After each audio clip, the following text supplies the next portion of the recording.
no compromise. உங்க சைடுலயும் எங்க சைடுலயும். It's a GT promise. GT Holidays, South India's #1 travel brand. இளையராஜாங்கிறவர் நம்முடைய இசையின் வடிவம் அவர். நம்ம அவரை பார்க்கலனாலும் நம்ம காதில் வருவார். நீங்கள் எங்களில் ஒருத்தர் தானே, நாங்கள் எங்களையே பயன்படுத்திக்கிற மாதிரி தான் அதுக்கு அர்த்தம். அவர் ஏன் உங்களை எல்லாருமே எதிரிகளாக நினைக்கிறார்? இளையராஜான்னு நினச்சா என்ன தோணும் நமக்கு? பாடல்கள் பேர்பட்ட இசை மகாண்டா அவர் இது தானே. ஆனால் எதிர்கால சந்ததிக்கு அவர் எண்ணத்தை விட்டு போகிறாரியோ, ஒரு தவறான ஒரு புரிதலை இங்கே ஏற்படுத்திட்டு அதை அப்படி ஒரு பிம்பத்தை உருவாக்குவதுங்கிறது சரியா? அது ஒரு ஆன்மீகத்தில் நாட்டம் கொண்ட ஒருத்தர் செய்கிறது சரியாங்கிறது. நீங்கள் எங்களில் ஒருத்தராக நாங்கள் நினச்சிட்டோம். என் அண்ணன் பாக்கெட்டில் நான் ஒரு 10 ரூபா எடுக்கிற மாதிரி நினச்சி தான் உங்களை நாங்கள் பயன்படுத்துகிறோம். நீங்கள் எங்களை அப்படி இன்னொருத்தனா நினைக்கிறீங்க, ஏன் பிரித்து பார்க்குறீங்க? இப்போ இளையராஜா எங்கேருந்து வந்தார்? ஒரு ஒடுக்கப்பட்ட சமூகத்திலிருந்து வந்தவர் இன்னைக்கு இவ்வளோ பெரிய ஆளாயிட்டார். யாரெல்லாம் நான் சாதியில் திமுறானவன் உயர்ந்தவன் நினைச்சானோ எல்லாரையும் காலில் விழ வச்சார். இந்த பெருமையோடு அவர் போயிடக்கூடாது. அவர் இதெல்லாம் செய்ய சொல்லியிருக்க மாட்டாருங்கிறது என்னுடைய நம்பிக்கை. சார் இப்படியெல்லாம் பண்ணணும்னு யாரோ கூட இருந்து அவரை விஷமாக்கி எதிர்கால சந்ததிக்கு அவர் ஒரு விஷம்னு நிரூபிக்க போராடுறாங்க. அவன் ஒன்றும்லாம் போகட்டும், எதிர்காலத்தில் அந்த ஆளை பற்றி பேசினாலே இப்படி தோணட்டும் அப்படின்னு ஒன்று உருவாக்குறாங்க. இங்கே அதுக்கு அவர் போய் மாட்டிக்கிட்டாரோன்னு எனக்கு தோணுது. 50க்கும் மேற்பட்ட உலக நாடுகளில் 100 கோடிக்கும் அதிகமான ஆகாயம் தமிழ் பார்வையாளர்களுக்கு பேரன்பும் திருநன்றி. ஆகாயம் தமிழ் நேயர்களுக்கு வணக்கம். இன்னைக்கு நம்ம கூட சினிமா விமர்சகர் மற்றும் வலைப்பேச்சாளர் திரு அந்தணன் அவர்கள் தான் இருக்காங்க. வணக்கம் சார். வணக்கம். இளையராஜா அவரோட பாடல்கள் அப்போ இருந்து இப்போ வரைக்கும் எல்லாரோடைய ஃபேவரட் ஆல்பமாக இருந்துட்டு வருது. ஆனால் சமீபத்தில் அவர் மீது அவர் வைக்கிற விமர்சனமே நிறைய வைரலாக நிறைய பேரோட எதிர்ப்புகளை சம்பாதிக்கிறவராக வந்துட்டு இருக்காரு. இப்போ சமீபத்தில் அவரோட படங்களே சோஷியல் மீடியாவில் பயன்படுத்தக்கூடாதுன்ற மாதிரி ஒரு விஷயம் சொல்லியிருக்காரு. இதை எப்படி பார்க்குறீங்க? அதாங்க, வணிக ரீதியாக பயன்படுத்தக்கூடாதுன்னு அவர் சொல்கிறாரு. இங்கே அவருடைய ஃபோட்டோவை பயன்படுத்தி பெரிய அளவுக்கு வணிகம் நடக்கிறதெல்லாம் நமக்கு தெரில. யாரோ சோஷியல் மீடியாவில், யூடியூப்பில், ட்விட்டரில், இன்ஸ்டாகிராமில் ஏதோ ஒன்று போட்டு ஒரு கருத்தை பதிவிடுவாங்க. அதில் ஏதோ அவங்களுக்கு ஒரு மளிகை ஜாமான் வாங்குகிற அளவுக்கு காசு வரும்னு வச்சுக்கிங்களேன். பொழைச்சிட்டு போகிறான், நிம்மதியாக போயிட்டு போங்கன்னு விட்டுட்டு போகலாம்ல அவர். ஏன்னா இப்போ அமிதாப் பச்சன் ஹிந்தியில் பண்ணுறாரு, அதுதான் தமிழில் இளையராஜா பண்ணுறாருன்னு இவங்க சொல்கிறாங்க. அமிதாப் பச்சன் வேறு, இளையராஜா வேறு. அமிதாப் பச்சனுங்கிறவர் ஒரு நடிகர், விருப்பப்பட்டால் போய் பார்க்க போகிறான். எல்லாருமே அவரை விரும்ப போகிறது கிடையாது. ஆனால் இளையராஜாங்கிறவர் நம்முடைய இசையின் வடிவம். அவர் நம்ம அவரை பார்க்கலனாலும் நம்ம காதில் வருவார். அவர் அப்படியே கேட்டுகிட்டே போகலாம். ஒரு இடமெல்லாம் ஒரு பாடல்கள் ஒழிக்கணும் நின்று கேட்போம். அவர் ஒரு குழந்தை தூங்கலைனாலும் அந்த பாட்டை போட்டால் தூங்கும். குழந்தைக்கும் அவர் கனெக்ட் ஆகிறார், ஒரு பெரிய தாத்தாவுக்கும் கனெக்ட் ஆகிறார், ஒரு நடுத்தர பையனுக்கும் கமிட் ஆகிறாரு, காதல் பண்ணுறவனுக்கும் கமிட் ஆகிறாரு, கருமதிக்கு போகிறவனுக்கும் கமிட் ஆகிறாரு. அப்போ எல்லாமா இருக்கிற ஒரு இளையராஜா நீங்கள் எங்களில் ஒருத்தர் தானே, நாங்கள் எங்களையே பயன்படுத்திக்கிற மாதிரி தான் அதுக்கு அர்த்தம். அவர் ஏன் உங்களை எல்லாருமே எதிரிகளாக நினைக்கிறாரு? இன்னொன்று, வாழ போகிறதுன்னு எத்தனை வருஷம்? எல்லாருக்கும் ஒரு ஸ்கேல், ஒரு டெட்லைன் வச்சு தான் இறைவன். அதுக்கப்புறம் நம்மளை பற்றி இந்த உலகம் என்ன பேசணுங்கிறது ஒன்று இருக்கு இல்லையா? இவ்வளோ பெரிய இசை கடல், இசையை பற்றி மட்டுமே அவரை பற்றி நினச்சா வரணும் நமக்கு. ஆனால் என்ன தோணுது? இளையராஜான்னு நினச்சா என்ன தோணும் நமக்கு? அவருடைய பாடல்கள் எப்பேற்பட்ட இசை மகாண்டா அவர் இது தானே. ஆனால் எதிர்கால சந்ததிக்கு அவர் எண்ணத்தை விட்டு போகிறாரியோ, பயங்கர கருமையாக அவர் எல்லாத்தையும் காசு கேட்பார் அப்படின்னு ஒரு தவறான ஒரு புரிதலை இங்கே ஏற்படுத்திட்டு எப்படி இருந்தாலும் யாராக இருந்தாலும் போய் தான் ஆகணும். அதை அப்படி ஒரு பிம்பத்தை உருவாக்குவதுங்கிறது சரியா? அது ஒரு ஆன்மீகத்தில் நாட்டம் கொண்ட ஒருத்தர் செய்கிறது சரியாங்கிறது. அவர் எடுக்கிற முடிவு தான். அதில் யாரும் தலையிட முடியாது, அது அவருடைய உரிமை. ஆனால் நீங்கள் எங்களில் ஒருத்தராக நாங்கள் நினச்சிட்டோம். என் அண்ணன் பாக்கெட்டில் நான் ஒரு 10 ரூபா எடுக்கிற மாதிரி நினச்சி தான் உங்களை நாங்கள் பயன்படுத்துகிறோம். நீங்கள் எங்களை அப்படி இன்னொருத்தனா நினைக்கிறீங்க, ஏன் பிரித்து பார்க்குறீங்க? இன்னொன்று, அவருடைய ஆன்மீக வடிவத்திலேருந்தே, ஆன்மீக கோணத்திலேருந்தே பார்ப்போம். இறைவன் ஏன் உங்களை மட்டும் செலக்ட் பண்ணி இவ்வளோ பெரிய அறிவை கொடுக்குறான்? அந்த ஊரில் 1000 பேர் பிறந்திருக்காங்கல்ல, ஏன் உங்களுக்கு மட்டும் இதை வச்சு அனுப்புகிறான்? நீ போய் இந்த உலகத்தில் எல்லாரையும் ஹாப்பியாக வச்சுக்கையா போயான்னு தானே அனுப்புகிறான். அப்போ நீங்கள் ஒரு முடிவை ஏன் எடுக்கிறீங்க? அது செய்யாதீங்கிறது தான். இன்னொன்று, இதுக்கு பின்னால் நான் நினைக்கிறது வேற ஒன்று. இப்போ இளையராஜா எங்கேருந்து வந்தார்? ஒரு ஒடுக்கப்பட்ட சமூகத்திலிருந்து வந்தவர் இன்னைக்கு இவ்வளோ பெரிய ஆளாயிட்டார். யாரெல்லாம் நான் சாதியில் திமிரானவன் உயர்ந்தவன் நினச்சானா எல்லாரையும் காலில் விழ வச்சார். இந்த பெருமையோடு அவர் போயிடக்கூடாது. அவருக்கு பின்னால் அவரை சிறுமைப்படுத்தணும்னு ஒரு கும்பல் வேலை செய்யுது. அதுக்கு அவர் ஆட்பட்டுட்டார். அது தெரியாமலே அவர் அதை அனுமதிக்கிறார். எனக்கு தெரிஞ்சு அவர் இதெல்லாம் செய்ய சொல்லியிருக்க மாட்டாருங்கிறது என்னுடைய நம்பிக்கை. சார் இப்படியெல்லாம் பண்ணணும்னு யாரோ கூட இருந்து அவரை விஷமாக்கி எதிர்கால சந்ததிக்கு அவர் ஒரு விஷம்னு நிரூபிக்க போராடுறாங்க. ஏன்னா அவர் வந்ததுலேருந்து பார்க்குறான், அங்கேருந்து ஒருத்தன் பேர் வாங்கிட்டானே, அவனை அந்த பேரோட நம்ம அனுப்பக்கூடாது, வேறொரு பேரை சூட்டு அவன் ஒன்றும்லாம் போகட்டும், எதிர்காலத்தில் அந்த ஆளை பற்றி பேசினாலே இப்படி தோணட்டும் அப்படின்னு ஒன்று உருவாக்குறாங்க இங்கே. அதுக்கு அவர் போய் மாட்டிக்கிட்டாரோன்னு எனக்கு தோணுது. நான் பார்க்குறது அப்படி தான்.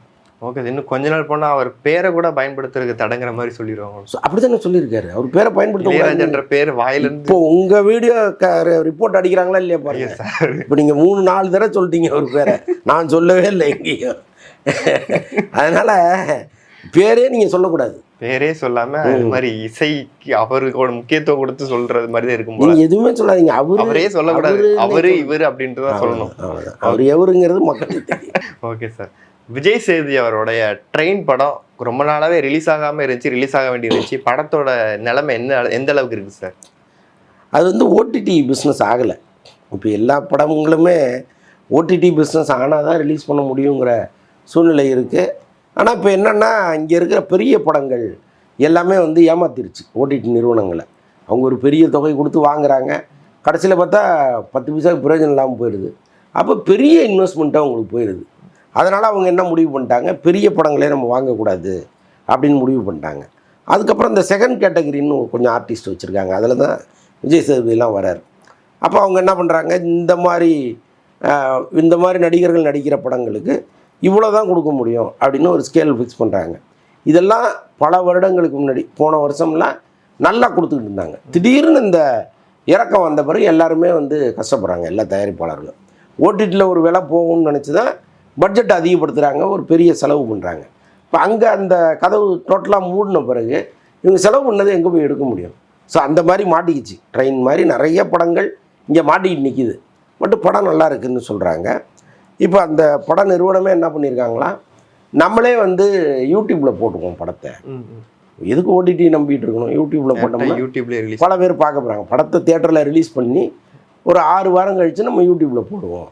எப்படி ஓடிடி 6 வாரம் கழித்து போடுறாங்களோ அதுமாரி நம்ம யூடியூப்பில் போட்டு ரெவன்யூ பார்த்துக்கலாங்கிற மாதிரி இப்போதைக்கு முடிவு எடுத்துருக்கிறதா சொல்கிறாங்க.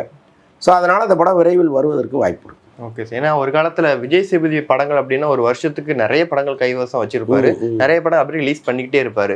ஆனால் திடீர்னு விஜய் சேதுபதி படங்களே பார்க்கறது ரொம்ப ரேராக இருக்கிற மாதிரி இருக்கு சார். இல்லையே, இப்போ மகாராஜா வந்துச்சு, அதுக்கப்புறம் இப்போ போடா போடியா தலைவன் வந்துச்சு, இப்போ தானே தலைவன் வந்துச்சு. இல்லை, வருஷத்துக்கு அந்த பழைய பேட்டர்ன்ல இருந்து விலகிட்டாரோ அப்படிங்கிற. இல்லை, அவர் நிறைய நடிச்சிட்டு இருக்காரு. இந்த மாதிரி வியாபார காரணங்களுக்காக கொஞ்சம் கொஞ்சம் நிற்கிது, அவ்வளோதான். அவர் எப்போவுமே சோர்ந்து உட்கார்ந்ததே கிடையாது. அவர் பாட்டம் ஓடிட்டே இருக்காரு. பாருங்க, பிக் பாஸ் ஒரு பக்கம், அடுத்தடுத்து படங்கள், கதை கேட்கறது, நிறைய புதியவர்களுக்கு வாய்ப்பு கொடுக்கறது, ரொம்ப கரெக்டான ஒரு நடிகராக இருக்கார். அவர் மேலே எந்த பிரச்சனையும் இல்லை. ஓகே சார், இப்போ சூர்யா அவர்களோட லைனப்ஸ் பார்த்தா பெருசாக வச்சுருக்காரு. ஒரு பக்கம் தெலுங்கு டைரக்டர் கூட ஒர்க் பண்ணுறாரு, இன்னொரு பக்கம் மலையாள ஆக்டர் அதாவது ஜீத்து மாதவன் டைரக்டரோட ஒர்க் பண்ணுறாரு. ஆனால் அந்த படத்தில் அவர் மறுபடியும் போலீஸ் ரோலில் தேர்ந்தெடுத்து அதில் நடிக்கிறதா சொல்கிறாங்களே, எந்த மாதிரி விஷயம் சார்? இந்த போலீஸ் கதைகளுக்குன்னு ஒரு தனி இது உண்டு, ஒரு மினிமம் கேரண்டி உண்டு. தமிழ் சினிமாவை பொறுத்தளவுக்கு எந்த லாங்குவேஜாக இருந்தாலும் போலீஸ் கதைகளுக்குன்னு ஒரு தனி மரியாதை உண்டு. அது இன்னும் கமர்ஷியலாக இருந்துச்சுன்னா கையிலே பிடிக்க முடியாது. அப்படி தான் இருக்குது. அவருக்கு என்னென்னா, ஒரு முறை இங்கே காக்கி சட்டையை கொடுத்துட்டாங்கன்னா அதுக்கப்புறம் எல்லோரும் காக்கி சட்டையோடு தான் வருவாங்கங்கிறது அவருக்கு ஒரு கணக்கு ஒன்று இருக்குது. நீங்கள் நல்லா பார்த்தா தெரியும், ஹீரோக்களை விட்டுருங்க, கொஞ்சம் இந்த கேரக்டர் ஆர்டிஸ்ட் இருக்காங்கல்ல, அவங்க ஒரு படத்தில் இன்ஸ்பெக்டராக நடிச்சிட்டாங்கன்னா லைஃப் லாங் அவங்க இன்ஸ்பெக்டராக தான் நடிக்கணும். அப்படியே ஃபிக்ஸ் பண்ணி வச்சிருவாங்க. ஆமாம், என்ன அந்த பட்டனில் அந்த நட்சத்திரம் வேணால் 1-2 கூடும் குறையுமே தவிர பர்மனண்ட்டாக அப்படி தான் இருக்குது.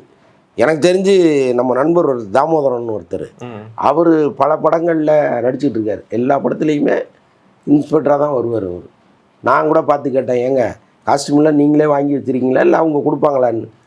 சொன்னால் நம்ப மாட்டீங்க, நானே வீட்டில் வாங்கி வச்சுருக்கேங்கிறாரு. பழைய படத்தில் ஏன்னா வேறு கேரக்டரே கொடுக்க மாட்டேங்கிறாங்க, எனக்கு இது ஒன்று தான் கொடுக்குறாங்க. சரி ரைட், நானும் இதுக்கு பழகிட்டேன். அதனால் வந்து பெரும்பாலும் எதுக்கு அங்கே போய் அது சில நேரம் வந்து முன்ன இருக்கும், கரெக்டாக ஃபிட்டாக இருக்காது. அதனால் நானே வந்து ரெடி பண்ணி வச்சுருக்கேன், நேராக ஷூட்டிங் ஸ்பாட்டுக்கு எடுத்துகிட்டு போய் போட்டுட்டு கைட்டி எடுத்துகிட்டு வந்துடுறேங்க. பழைய படத்தில் ஐயர் ஒருத்தர் மந்திரம் ஓதிக்கிட்டு எல்லா படத்தையும் ஐயராகவே வருவார். அந்த ஸோ அந்த மாதிரி ஒரு தடவை நீங்கள் காவல்துறை அதிகாரியை நினச்சிட்டிங்கன்னா நீங்கள் ரிட்டையர் ஆகிற வரைக்கும் அதிகாரி தான். ஸோ அப்படி இருக்குங்க. பட் அவர் வந்து அவரை பொறுத்தளவுக்கு இந்த சிங்கம் சீரீஸ் முடிஞ்ச பிறகு நடுவில் ஒரு கேப் விட்டுருந்தார், திரும்ப வந்திருக்கிறாரு. பார்க்கலாம், ஒருவேளை இந்த படம் பெரிய ஹிட் அடிச்சதுன்னு வைங்க, மறுபடியும் அவருக்கும் இதே கதி தான், தாமோதரம் கதி தான். எல்லா படத்துக்கும் அவர் நினைச்சிட்டு இருக்காரு, பெரிய ஹிட் கொடுக்க வேண்டிய கட்டாயத்தில் இருக்கிறாரு. கருப்பு படத்துக்கு அப்புறம் வரிசையே லைனப்ஸ் வச்சிருக்காரு. ஆனால் ஹிட்டுக்காக தான் ரசிகர்கள் இயங்கிட்டு இருக்காங்க. எனக்கு என்னமோ இந்த படம் கொஞ்சம் நல்லா இருக்கும் போல தோணுது. கருப்பு நல்லா இருக்கும். அதுக்கப்புறம் அவர் தேர்ந்தெடுத்த டைரக்டர்கள் எல்லாருமே சூப்பரான டைரக்டர்கள். ஸோ அதனால் கொஞ்சம் நல்லாயிருக்கும். அவருடைய கரியர் மீண்டும் பழைய அளவுக்கு போயிடும் தான் நினைக்கிறேன் நான். ஓகே, பார்க்கலாம். Okay sir. ஓகே சார், இறுதியாக ஒரு கேள்வி. கவின் அவர்களுடைய மாஸ்க் படம் பார்த்தீங்களா, எப்படி இருக்கு உங்களுக்கு? ரொம்ப சுமாரான படம். அவங்க பில்டப் பண்ண அளவுக்கு அந்த படம் இல்லை. ஒரு நல்ல விஷயம் எடுத்துக்கிட்டாங்க, அந்த கண்டென்ட்டு நல்லா இருக்குது. பட் அது சொன்ன விதம்ங்கிறது சுற்றி வளைச்சி வளன்னு பேசிகிட்டே இருக்காங்க, என்னென்னவோ நடக்குது. அந்த கடைசி 20 நிமிஷம் சூப்பராக இருந்துச்சு, அவ்வளோதான். அந்த 20 நிமிஷத்துக்காக நீங்கள் மொத்த படத்தையும் பொறுத்துக்கிட்டீங்கன்னா ஓகே. 20 நிமிஷத்துக்காக தான் மொத்த படமும் அது. ஆமாம். இல்லை சார், வளர்ந்து வர்ற நடிகர்களில் கவின் மாதிரி ஒரு நடிகர் வெற்றியை தக்க வச்சு வெற்றியை கொடுக்கறதுலே போராடிக்கிட்டு இருக்காரு சார். ஏன்னா அவருக்கு பின்னாடி வந்த பிரதீப் ரங்கநாதன் 3ஆவது படம் 4ஆவது படமே பெரிய ஹிட்டில் போயிட்டாரு.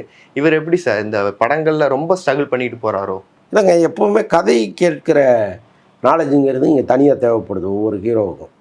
இப்போ இவங்களே வந்து நிறையா தலையிடுறது, ஷார்ட் வைக்கிறதுலேருந்து கவின் தலையிட ஆரம்பிச்சிட்டாரு. அப்போ ஒரு டைரக்டரே நிம்மதியாக வேலை பார்க்க விட்டால் தான் அவருடைய கண்டென்ட்டை அவர் கரெக்டாக கொடுக்க முடியும். ஸோ அந்த பிரச்சனையெல்லாம் கவின்கிட்ட இருக்குது. இன்னொன்று, பிரதீப் ரங்கநாதனுக்கு இருக்கிற அறிவு கவின்கிட்ட இல்லை. ஸோ அதனால தான் அவர் ஜெயிக்கிறாரு, அவர் தொடர்ந்து தோத்துட்ருக்காரு. ஓகே சார், கண்டிப்பாக நிறைய விஷயங்கள் ஷேர் பண்ணி தேங்க்யூ சார். நன்றி. No compromise. உங்க சைட்லயும் எங்க சைட்லயும். It's a GT promise. GT Holidays, South India's #1 travel brand.